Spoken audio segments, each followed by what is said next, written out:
Magandang araw sa atin lahat, mga kababayan, saan man panig kayo ng digdig naron. Dito na naman tayo sa another episode ng ating vlogs. Badong Aratilis po. Pag-uusapan po natin ngayon, yung nakita po natin na tila may alignment na naman po, political alignment, political alliance sa pagitan nitong mga dilawan, pulahan at ng media. No? Kitang-kita po natin, may bibigay po natin tong pagsusuri natin ngayon na tila nagkakasundo itong tatlong puwersang pampolitika na to laban sa ating Pangulong Duterte. Yan po ang susuriin natin ngayong gabing ito sa Pilipinas. Saan man pa kayo panig ng daigdig naron, yan po ang tatalakayin natin. Pero bago yan, kung bago ka pa lang dito sa ating channel, mag-subscribe ka na dahil ito lang ang tayong channel na may kinikilingan at may pinapanigan. Kaya ano pang hinihintay mo? Pindot na. Okay, pag-usapan po natin, no? Welcome kay Ranobacho, kay Glenn Edward T. Yan po mga member natin. Yung iba po, mamaya na natin babatiin kasi nakapag-start na po tayo. Alam po ninyo mga kapatid, ito po ang sitwasyon, no? Doon sa huling speech ng ating Pangulo, napakahaba po ang ginugol niya dito po sa paglalantad, no? Dito sa mga tinatawag nating corrupt na congressman. Inisa-isa niya po pinangalanan, no? Wala pong ibang pangulo akong narinig na direktang pinangalanan yung mga congressman na involved. Ang inaakala ko po, no? Ito po ay napakalaking issue kinabukasan sa mga dyaryo, sa buong media at sa lahat ng uri ng pagbabalita. O ito rin ay ito po yung lalamanin ng mga political yung mga kumakalaban kay Pangulong Duterte, susuportahan nila tong mga pinangalanan, no? Na ang sasabihin ko nga pinag-iinitan, parang ganun yung palalabasin nila, no? Sa hindi ko po inaasahang pangyayari, yung halos isang sentence lang na binanggit ni Pangulong Duterte sa kanyang speech, no? Talagang hindi kumbaga ano lang in passing lang eh. Dito sila nag-concentrate lahat. At ang kapuna-puna lahat, media, print media, social media nila, Twitter, pati lahat ng mga kilalang leader ng oposisyon na dilawan at kilalang leader ng mga pulahan, yung mga makabayan black. Grabe yung ano, no? Grabe yung datingan, no? Netong balita na ito. Samantalang kung pakikinggan mo yung buong speech ng Pangulo, parang one sentence lang to eh. Parang isang ano lang, isang nabanggit lang na katunayan. Parang ganun lang pagkakabanggit ni Pangulong Duterte. Katunayan nga. Meron ng mga nabakunahan ng mga sundalo. Parang wala lang. Nasabi niya lang. Pero pagdating na ng mga balita, yun na ang pinutakte, no? Pinalaki masyado issue. Ano po ba yung malalaking issue sana ngayon, no? Ang malalaking issue sana ngayon, kung patas po ang media, eto po sana yung binabalita nila, no? Ang Pilipinas ay nag-travel ban sa mga bansang merong COVID variant. Kasi yan yung gusto nila noon eh. Naalala nyo nung una, hanggang ngayon sinisisi pa rin ng mga kalaban ni Pangulong Duterte yung ating pamahalaan. Kasi nung una pa lang daw, hindi na nag-travel ban, no? Ngayon, ang agap po ng pamahalaan natin. Hindi lang yung galing sa UK, yun lang yung hinihingi nila eh. Yung travel ban yung UK, hinigitan pa po ng Pangulong Duterte. Lahat ng bansang merong COVID variant na UK COVID variant, may hindi mo na pinapapasok dito sa Pilipinas. Napakaganda po. Di ba napakaganda po nun na maagap na pagtugon? Isa pa, yung sunod-sunod na wala pa sa 1,000, 3 araw. Tapos ngayon, 1,000 plus lang. Napakaganda po ng pagtugon ng ating pamahalaan sa COVID. Yun po. Etchepuera po lahat yan. At yung mga pinangako ni Pangulong Duterte, sa kanyang speech, ang sentro po ng speech ni Pangulong Duterte, hindi po yung naturukan. Hindi po niya pinagmamalaki yun. In passing lang yun sinabi. Ang sentro ng speech niya, yung mga congressman, nilantad niya na mga korap. Yung mga DPWH official na magmula ngayon ay tinatanggal na niya dahil sa corruption. Yung battle of corruption na dapat talagang kung ang isang media, ang media ay parehas, dapat lahat nagbubunyi ngayon, no? Ang buong Pilipinas dahil sa wakas mayroon ng mga tinukoy ang Pangulo ng Pilipinas. Sa matagal nang alam nating lahat na may corruption na nagaganap sa DPWH, may mga tinukoy ng tao at may pinangako pa na tatanggalin pa rin sa may PhilHealth. Napakarami pong balita na pabor sa ating Pangulo, no? Ang ganda ng pagtugon sa COVID, ang ganda ng maagap na pagsasara ng ating paliparan para hindi makapasok yung UK variant. Ang ganda po tapos meron pa tayo 40 million AstraZeneca, no? Meron tayong makukuhang 40 million. At ang kagandahan po rito sa AstraZeneca na to, mataas din po yung efficacy level at hindi niya kinakailangan, hindi katulad ng Pfizer, kinakailangan ng mga sub-zero. Kaya po, ang hirap pong i-travel nung bakuna ng Pfizer. Bakit ang hirap i-travel? Kinakailangan mas yung freezer na gagamitin ay dapat mas below zero pa o kung sub-zero level. Kung ano man yung ibig sabihin nun. Ibig sabihin, mas sa freezing point, mas maano pa to. Mas malamig pa kaysa sa freezing point. Yun yung kinakailangan mo para dito, para maging effective itong Pfizer. No? Ngayon, meron na tayong AstraZeneca, meron pa tayo sa Sinopharm. Yung mga sinaksak ngayon sa effective po pala 79%. Wala pa nagkakasakit sa mga sinaksakan na PSG. Wala pang epekto sa kanila. Yung Pfizer, nabalitaan po natin, no? Yung isang sinaksakan na nurse, nakalipas ang ilang linggo, nagka-COVID sa Amerika.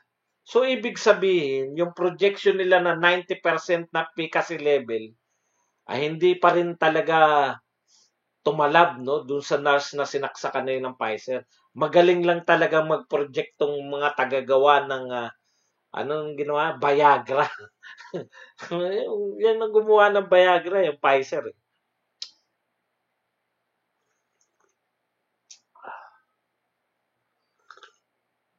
Tama naman Renovatio na nawala sa atin yun. Pero, in the long run, tignan nyo nga yung UK, no? Yung UK na unang nagpabakuna ng Pfizer. Ang sinasabi nila ngayon, mas maganda yung AstraZeneca dahil hindi kinakailangan ng sub-zero. Ito may nagsabi, negative 70 degrees ang sa Pfizer ang kinakailangan mo. Saan tayo kukuha ng freezer ng mga ganun, no? Kaya magkaroon man dito, masisira lang yan dahil wala naman tayong ganyang mga lalagyan. So, maganda yung tamang nalilate tayo ng onte, hindi tayo nakasabay sa unang batch. Pero maganda to, nakikita talaga natin kung sino yung mas effective sa lahat. At sa dami ng yan, parang yan mahal sa una, parang yung mga face mask. Naalala nyo, napakamahal nung una ng face mask. 25 pesos isa, yung face mask na surgical Wala pang mabilihan, 25 pesos na isa. Ngayon, magkano na lang ngayon? 80 pesos isang box na 50 piraso. Kaya mumura pa rin po yan. So sa madaling salita mga kapatid, completely ignored ng media, ah, ang para tapos iisa lang yung ano nila, iisa lang yung kanilang pinunteriya. Ano yung pinunteriya ng lahat ng yung media, pulahan at dilawan? Parang hindi natin alam kung nag-usap-usap tong mga to, kung meron ng alliance na nagtawagan na lang, o sige, banatan natin yung, kasi isang trivial very na issue, maliit na issue, pilit yung pagpapalaki nila. At ang katakataka dito, hindi lang isa, kunwari kung dilawan lang yan, understandable eh. Maunawaan mo na, kasi ano talaga yan, mapaghanap. O kaya isang tao lang, hindi eh. Mahalata mo na may plano talaga na mangampanya na to mga to kasi buo lahat, no? Pulahan, yung Makabayan Black, yung mga dilawan, lahat mula kay Risa Ontiveros, Laila de Lima, Kiko Pangilinan, tapos yung media sa pangunguna ni Karen Davila, tinignan ko yung headline ng TV Patrol at 24 oras. Panay yung pagtuturok. Nasaan na yung mga congressman na inakusahan ng corruption? Akala ko talaga ang laki-laki ng balita na yun, no? Akala ko yan, nako, eto na. Naalala niyo yung si Eric? Yung lumantad si Ka Eric? Ganyan yung expectation ko. Nako, balitang-balita to. Lumantad na si Ka Eric. Dating NPA, dating leader ng mga pulahan. Tapos wala, no? Blackout, news blackout. Ito pinipilit po nilang i-news blackout. Yung corruption sa DPWH, parang pinipilit nilang i-news blackout sa mga tao na huwag pag-usapan. Grabe yung kapangyarihan ng media, no? Yung maagap na pagtugon natin sa para hindi makapasok dito yung UK variant, talagang completely walang binabalita, no? Kung meron man tabon na, hindi pang headline. Anong uri ng media meron tayo mga kapatid? Ganon katindi, no? Yung sabwatan nila dito sa political opposition ng ating Pangulo, yung mga kalaban sa politika, grabe. Mahalata mo eh. Hindi dapat ganyan, alam mo yung speech ng Pangulo na yun? Hindi yata tumagal ng 1 minuto yung tungkol doon sa pagbabakuna eh. Pagbabakuna ng mga sundalo eh. Ang haba ng speech tapos 1 minuto, yun ang pinick up nila lahat. Ganyan po magtrabaho ang media sa atin, no? Yan yung pinagtuunan nila ng pansin. Nasaan na? Ang akala ko yung mga ipipicture nila, yung mga congressman, puputaktihin nila, sila Eric Yap, sino pa ba? Geraldine. At kung si artista, sino artista na congressman na involved? May MMFF yun eh. Sino yung mahal? Alfred Vargas, di ba? Akala ko puputaktihin ng mga media na grabe, no? Siniro, nila, news blackout nila yung corruption ng mga congressman. Sabi ko, ibang klase tong media sa Pilipinas. Walang no? Wala talagang tapos yung 1 minuto o wala pang 1 minuto, panoorin niyo yung speech ni Pangulong Duterte kung gaano katagal yung sinabi niya na binakunahan. Yun yung talagang ang follow-up nila. Walang nilalabag na batas dun, mga kapatid. Walang batas na nilabag yung pagsasaksak ng ng yung kayo PSG. Ano nilabag yung batas dun? May paglabag lang ng batas kung yan ay ipinilit mo sa mga tao.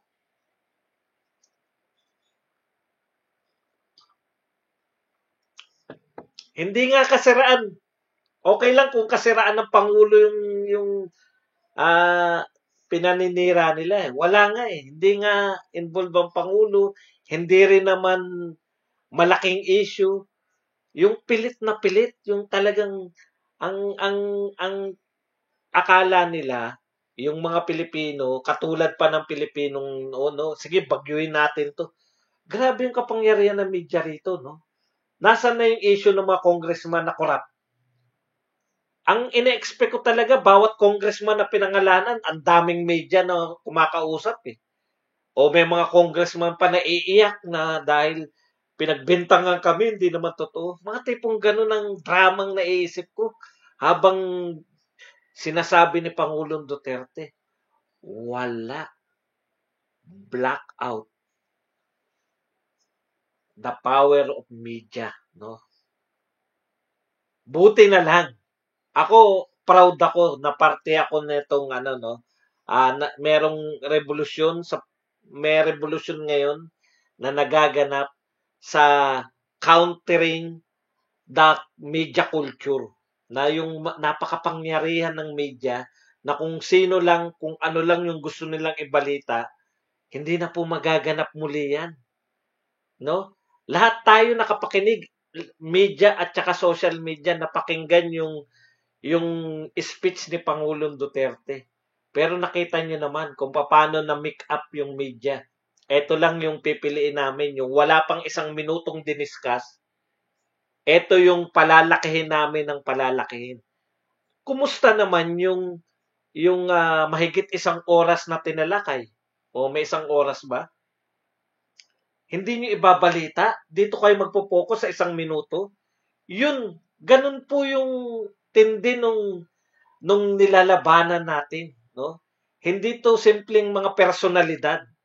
Ito ay paglaban sa kultura ng ng palaganapin lang namin. Tapos palalabasin pa nila. Ang mahirap po dito, ang pinalalabas pa nila ngayon, sila pa yung inaapi. Yung media natin ay hindi malaya. Yung media natin ay ano yan, yung cutting million times kung ano man yung ibig sabihin ni Reza na yun. Na dito raw parang tinututukan yung media ng baril sa ulo.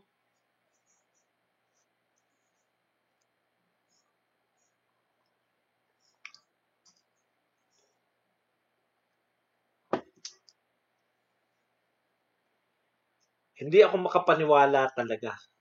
Dalawang pangyayari na ang hindi ko masikmura sa paraan ng pagbabalita ng media. Yung news blackout nila si Ka Eric at ang mga kasama niya at eto bakit yung news blackout nyo? Bakit ayaw nyong ilantad yung mga congressman na nilantad ni Pangulong Duterte?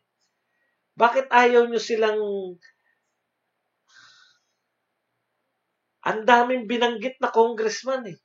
Ni isa walang pumutakti ni isa walang interview kung ano. Nag-aabang ako sila Alfred Vargas, sila Sato, sila Eric Yap na marinig ko yung side nila. Wala. Bakit? Anong meron? No? Bakit hindi nyo sila interviewin man lang? Anong meron? Bakit nyo pilit pinapatay yung binalita ni Pangulong Duterte na may mga korap na congressman, may korap sa DPWH? Anong meron? At pilit nyong itinatago.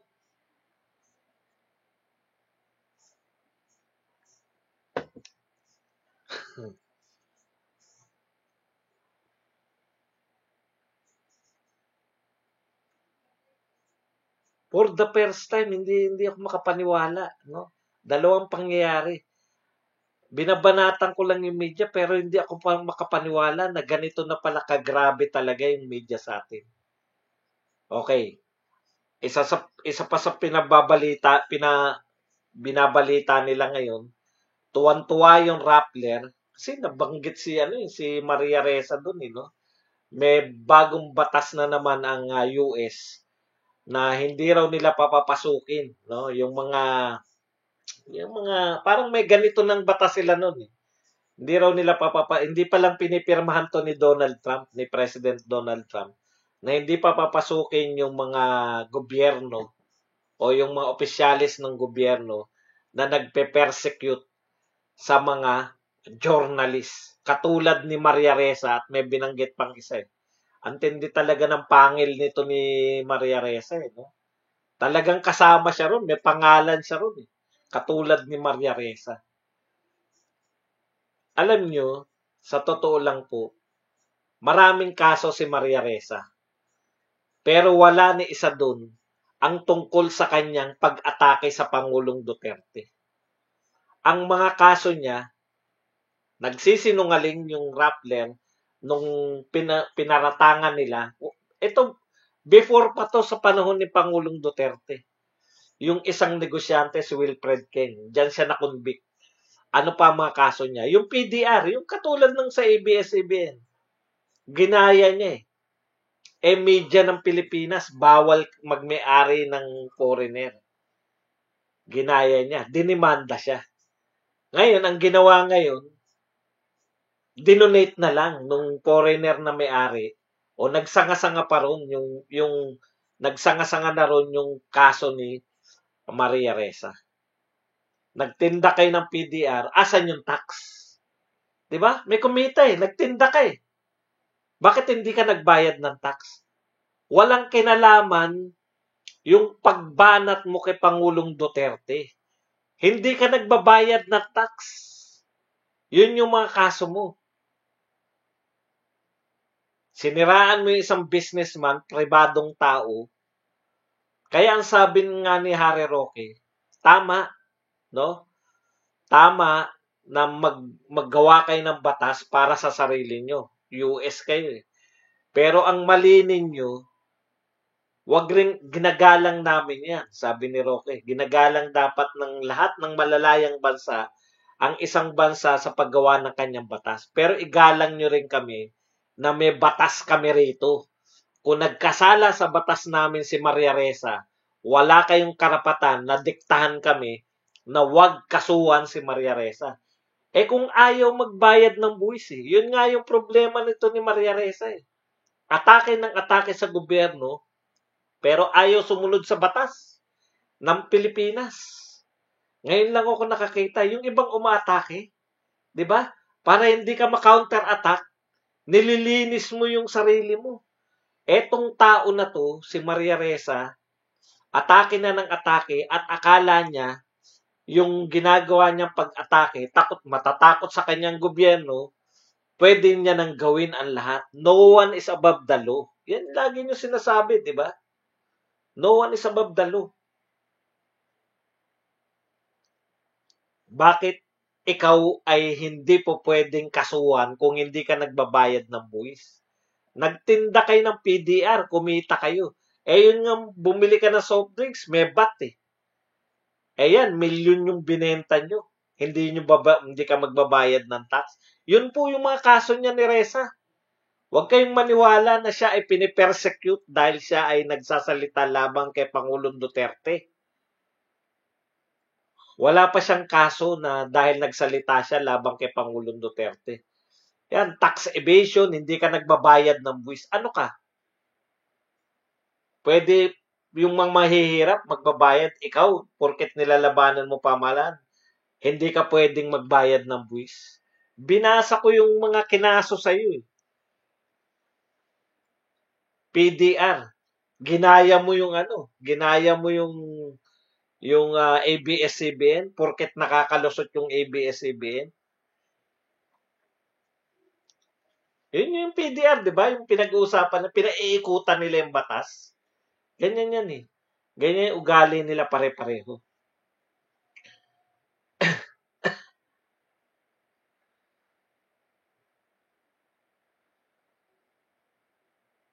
Okay. So yan po yung ano po tayo, maging mapagbantay po tayo, no? Kasi nakikita na natin eh, hindi sila papayag. Ang tingin ko, hindi papayag to, may sabwatan na nagaganap. Isa na lang po yung issue nilang dinadala para mas malakas. Dati po kasi, Iba yung issue ng pulahan, iba yung issue ng dilawan, iba yung issue. Nagsosolo pa si... Parang nakita nyo ba? Para ang nakikita ko, hindi nila pinakikibunga yung si Lenny Robredo. Dehin Bokike si Lenny Robredo. Mukhang yun yung compromise nila.